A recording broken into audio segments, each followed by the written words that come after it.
This is VOA News. I'm Marissa Melton. In less than 24 hours, there have been 2 mass shootings in the United States. The first was in El Paso, Texas, where police are investigating an attack at a Walmart. At least 20 people are dead and 26 are wounded. Police have arrested the alleged shooter. In Dayton, Ohio, 9 people were killed and dozens more injured in a shooting in a popular nightclub district just hours after the attack in El Paso. AP's Julie Walker has following that story. Surveillance from a shop near the scene captures the rapid gunfire. Dayton Police Chief Richard Beal says they recovered 2 weapons, but Betts only used one of them, an assault-style weapon he ordered online from Texas. But transferred to the suspect at a local firearms dealer here in this area. There's also a shotgun that was acquired from a local firearms dealer here. They're still investigating motive, but are ruling out one thing for now. We have no evidence to suggest that there's a bias motive in this crime. Beal says it's still unclear whether Betts' younger sister, who he killed, and a companion that was injured were targeted by him or if it was random. I'm Julie Walker. U.S. President Donald Trump has pledged the total support of the federal government on the shootings. On Sunday, he ordered flags at all government buildings to be flown at half staff for the next 5 days. On behalf of our First Lady and myself, condolences to all. We have to get it stopped. This has been going on for years and years in our country. We have to get it stopped. Trump told reporters that hate has no place in the United States. In the Philippines, 3 ferry boats capsized in rough seas, killing at least 31 people. 3 others are missing. 55 passengers and crew were rescued. You're listening to VOA News. Sudan's Transitional Military Council and coalition of protest leaders initialed a power-sharing agreement on Sunday. The 2 factions will formally sign a constitutional declaration on August 17th. AP's Sarah Bassett has more. Representatives initialed the constitutional document that establishes a joint military and civilian council to rule for 3 years until elections can be held.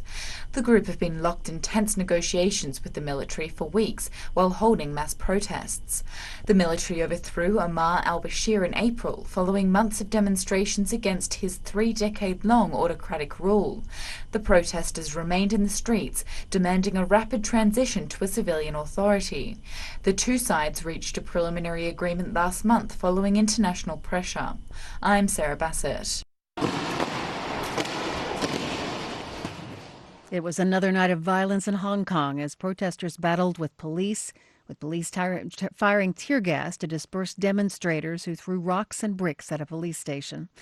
They're protesting the government's handling of its ongoing political crisis that has turned much of the city against Hong Kong leader Carrie Lam.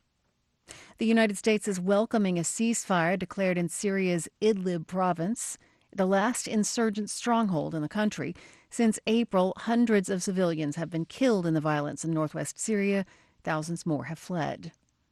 The lights are back on in Jakarta after a huge power outage hit the Indonesian capital and surrounding cities. The failure began around midday local time and lasted about 8 hours. State power giant PLN has apologized, blaming a fault at a major power plant. An Afghan official says a magnetic explosive device attached to a bus carrying media workers has killed 2 people in the capital, Kabul. The spokesman says the bus driver and a pedestrian were killed.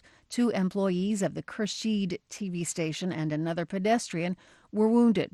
In June, the Taliban said local Afghan media would be targeted if they continued transmitting anti-Taliban announcements paid for by the government. The UN Food Agency and Yemen's Houthi rebels say they've reached an agreement to resume food deliveries to rebel-controlled parts of Yemen after suspending the aid in June. A spokesman for the World Food Program told the Associated Press that the agreement is an important step towards safeguards that guarantee the accountability of our humanitarian operation in Yemen. And Nuon Chea, the chief ideologue of the communist Khmer Rouge regime that destroyed a generation of Cambodians, died on Sunday. He was 93. Nuon Chea was known as Brother Number 2, the right-hand man of Pol Pot, the leader of the regime that ruled Cambodia from 1975 to 1979. Marissa Melton, VOA News. R&B,